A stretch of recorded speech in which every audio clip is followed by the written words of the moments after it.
Good morning, everybody. It's another gorgeous day in the neighborhood. It's supposed to almost hit 100 degrees today. I'm out here sitting on my front porch enjoying my turtle habitat. They're still kind of hiding because we had a raccoon, I'm sure, tore the pond all up and was chasing the fish and the turtle, so they're kind of slowly coming back out. But anyhow, I'm waiting on my solar cells. A guy from Eco Depot in Spokane is delivering them this morning. I'm getting three 305 watt cells. This railing right here is from the inside of my shuttle bus. And I'm going to be cutting it and welding it together to make my roof rack to mount my solar cells on. So as soon as he gets here with the cells, I'll try to take a little more of that.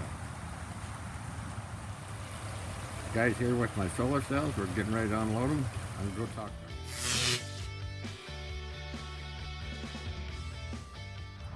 This guy, all right, this yeah, guy and his wife's getting solarized. Yeah, getting we want that free power. Yeah. So, this guy will help Power you from out. the sun. Soul Man says, take it from the sun. It's there for you. All right. See you later. Soul Man says, it's time for solar. All right. Yeah. If you need solar on your house or on your rig, That's just right. give him a holler. Thanks. He'll figure it out for you or let you do it and help you. Thanks from Eco Depot. All right. All right, man. I think Come on down if you need any other parts. Thank you very much. So these are our new panels. They're 305 watt.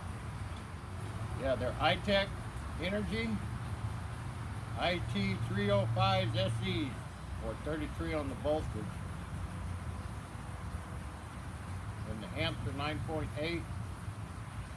So between the three of them, we should do pretty good. And we're gonna, as soon as we get the shuttle bus back, it's over getting countertops on it. We'll get it back 2 more days. And then this is our inside stainless handrails that we took out of it. And we're gonna make our roof rack out of it and then use the unistrut, which is this stuff, actually to go across and tie our cells to. So that could be the next thing, because we want to get some of the roof stuff done so we can do the inside ceiling. But we got other projects too, so if you don't have 10 projects, then you should get more projects and be behind on all of them. So time's getting short, sun's getting up, gotta go, catch you on the next one.